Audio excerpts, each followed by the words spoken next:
Fala galera, tudo bem com vocês? Nós vamos continuando aqui, olha, o próximo tópico nós vamos fazer um aprofundamento aí no princípio fundamental da dinâmica. O que diz, né, o princípio fundamental da dinâmica? Que também conhecido como segunda lei de Newton, ele diz o seguinte, ó, que a força resultante ele vai ser igual a massa vezes a aceleração. Lembrando que aqui ó, a aceleração ela é uma grandeza vetorial, né? Ela é composta das acelerações aceleração tangencial, mais aceleração centrípeta.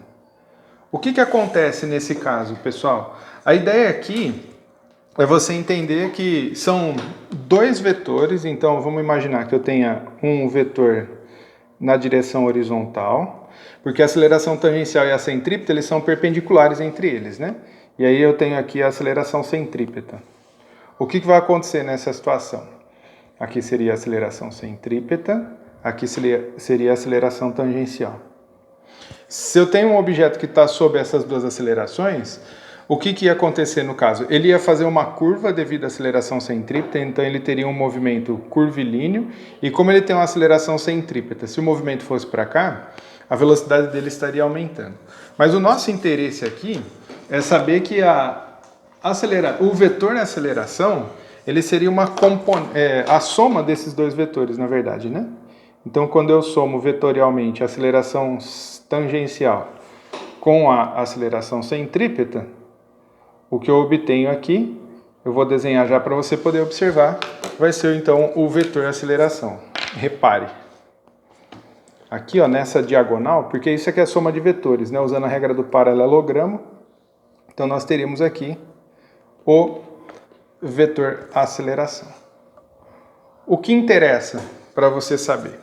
Interessa o seguinte, olha, que se por acaso você tiver apenas aceleração tangencial, o que vai fazer aqui, ó? O vetor velocidade altera a intensidade. Se eu só tenho aceleração centrípeta, o movimento vai ser retilíneo. Certo? Vamos caracterizar aqui, ó, movimento retilíneo.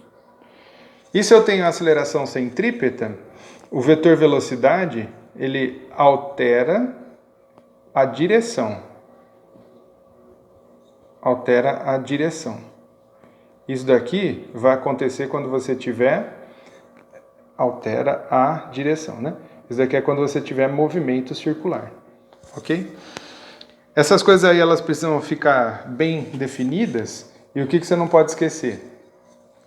Que o vetor força resultante, ele sempre vai ter a mesma direção e o mesmo sentido do vetor aceleração.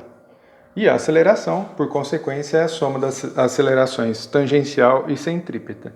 Se eu tenho aceleração centrípeta zero, o movimento ele é retilíneo e pode ser acelerado ou retardado, vai depender se a aceleração tangencial estiver no mesmo sentido do vetor velocidade, o movimento é acelerado. Se a aceleração tangencial estiver no sentido oposto ao do vetor velocidade, aí o movimento é retardado. Se eu tenho aceleração tangencial zero e aceleração centrípeta diferente de zero, aí é o caso do movimento circular uniforme, no qual a velocidade muda a cada instante. E se você der uma olhadinha na apostila, na aula 32, página 177, você vai ver um esquema lá que ele indica a questão aí de forças, o que a força resultante é a somatória das forças, que daí a gente pode aplicar aqui a segunda lei de Newton, né, o princípio fundamental da dinâmica, e quais são as condições para ter movimento retilíneo ou curvilíneo, uniforme ou variado, e assim por diante.